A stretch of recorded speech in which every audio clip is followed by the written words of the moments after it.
So hello friends, welcome to let's explore and I am अनंत।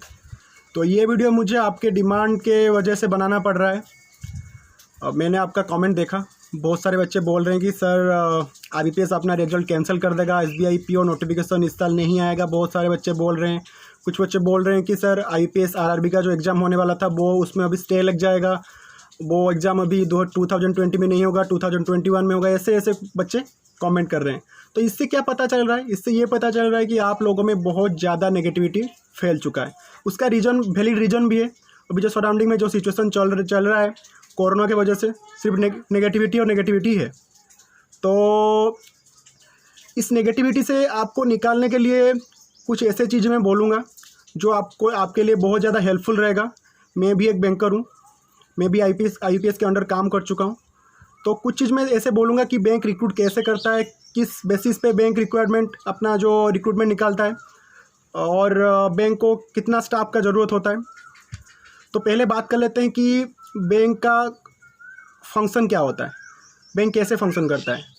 देखिए, bank का जो function होता है उसमें स्टाफ का रिक्वायरमेंट बहुत ज़्यादा होता है, क्योंकि ये कस्टमर इंटरेक्शन होता है। और अगर बैंक के पास कोई भी बैंक, ये चीज़ आपको ध्यान में रखना है, कोई भी बैंक अंडर स्टाफ काम नहीं कर सकता। अगर बैंक में स्टाफ का बहुत ज़्यादा शॉर्टेज है तो वो बैंक ठीक से फंक्शन नहीं कर सकता। और ये बात आप सोच रहे हो कि बैंक के पास तो ऑलरेडी बहुत स्टाफ होंगे, लेकिन जब तक आप बैंक में नौकरी नहीं करोगे ये चीज़ आपको पता नहीं लगेगा कि हर एक बैंक में स्टाफ का शॉर्टेज है। कोई भी बैंक फुल कैपेसिटी के साथ काम नहीं कर रहा है। हर एक ब्रांच में, हर एक बैंक में स्टाफ का शॉर्टेज अभी बहुत ज़्यादा है। कोई भी बैंक कम्प्लीटली मतलब 100% स्टाफ के साथ फंक्शन नहीं कर रहा है। तो ये चीज़ आपको देखना है।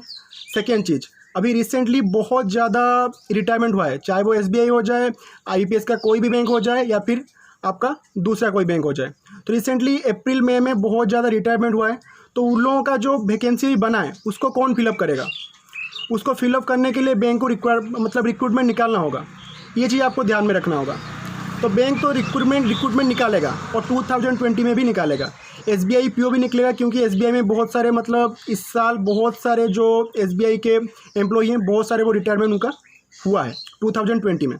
तो उनको वो जो स्पेस है, वो जो वैकेंसी है, उसको फिलअप करने की ज़रूरत है। सेकेंड थिंग, जो आप सोच रहे थे कि अभी रिसेंटली इकोनॉमिक क्राइसिस आएगा, ये बैंक के ऊपर क्या इम्पैक्ट डालेगा, बैंक में अभी रिक्रूटमेंट ख़त्म हो जाएगा, ये गवर्नमेंट बोल रहा है, वो गवर्नमेंट बोल रहा है, अभी 1 साल ज्वाइनिंग नहीं देंगे। ऐसा नहीं होता है। पहला बात तो बैंक कोई भी गवर्नमेंट के अंडर नहीं आता है, वो स्टेट गवर्नमेंट हो जाए या फिर सेंट्रल गवर्नमेंट हो जाए। ये एक पब्लिक सेक्टर अंडरटेकिंग है। तो ये क्या होता है, बैंक खुद के प्रॉफिट से खुद पे करता है। अगर रिसेंटली आप बैंक के ऊपर अपडेट रह रहे हो तो आपको पता चल गया होगा कि बैंक का बिजनेस घटा नहीं, बहुत ज़्यादा बढ़ गया है और बढ़ेगा भी। क्योंकि अभी जो सिचुएशन चल रहा है, जो भी इकोनॉमिक क्राइसिस आएगा, अगर गवर्नमेंट को उससे निकलना है तो बहुत ज़्यादा अभी गवर्नमेंट स्कीम लॉन्च करेगा। वो स्कीम किसके थ्रू वो लोगों तक पहुँचाएगा? वो एक ही मीडियम है, वो है बैंक एंड बैंकर। तो अगर बैंक को ठीक से प्रॉपरली वर्क करना है तो बैंकर की ज़रूरत है। और ये चीज़ आपको पता होना चाहिए कि अगर आपको बैंकिंग जॉब का रिक्वायरमेंट है तो बैंक को भी आपका रिक्वायरमेंट उससे ज़्यादा है। तो ज़्यादा टेंशन लेने की ज़रूरत नहीं है। मैं आपको ये 100% एश्योर करता हूँ, डिले होगा, लेकिन SBI PO का नोटिफिकेशन 2020 में आएगा। IPS का रिजल्ट भी मई लास्ट तक या फिर जून तक आपको देखने को मिल जाएगा। अगर लॉकडाउन बढ़ता भी है तो जून तक आपको रिजल्ट देखने को मिल जाएगा। लेकिन एग्जाम होने में अभी रिसेंट सिचुएशन के हिसाब से थोड़ा टाइम लगेगा, जुलाई लास्ट या फिर अगस्त भी हो सकता है।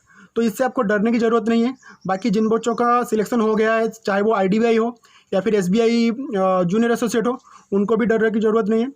क्योंकि अगर एक बार आपका रिजल्ट निकल जाता है तो आप, अगर कोई मेडिकल या फिर कोई भी डॉक्यूमेंट वेरिफिकेशन में आपका कोई भी गलती ना हो तो आप ऑलमोस्ट 99.99% सिलेक्टेड हो। बाकी जिन हर एक बच्चों का, तो जितना मुझे इन्फॉर्मेशन है, DV एंड मेडिकल ख़त्म हो गया है। सिर्फ कुछ बच्चों का, जैसे लखनऊ सर्कल में एंड बिहार सर्कल में बाकी था, उनका भी रिसेंटली अभी सिचुएशन थोड़ा नॉर्मल होने के बाद हो जाएगा। फिर आप ज्वाइनिंग भी एक्सपेक्ट कर सकते हो, जून के महीने में ज्वाइनिंग हो जाएगा। जैसे IDBI तो अभी तक जून के शायद 15 जून को उनका ज्वाइनिंग है, और पोस्टपोनमेंट के लिए कोई भी अभी तक लेटर नहीं है। अगर पोस्टपोन होता भी थे तो जुलाई में ज्वाइनिंग उनका हो जाएगा।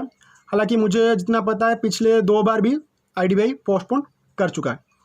तो इसके लिए मैं बोल रहा हूँ, आपको ज़्यादा टेंशन लेने की ज़रूरत नहीं है। अभी आपको प्रिपरेशन करते रहना है, क्योंकि अगर आप प्रिपरेशन नहीं करोगे, जो दूसरे बच्चे प्रिपरेशन कर रहे हैं वो आपसे आगे चले जाएंगे। ये टाइम आपको मिला है, ये टाइम को सही तरह से यूटिलाइज़ कीजिए। जिनका आरबीआई असिस्टेंट प्रीलिम निकला है वो मेंस के लिए पढ़ाई कीजिए, और जिन लोगों का एसबीआई क्लर्क प्री एग्जाम खत्म हो चुका है वो भी मेंस के लिए पढ़ाई कीजिए।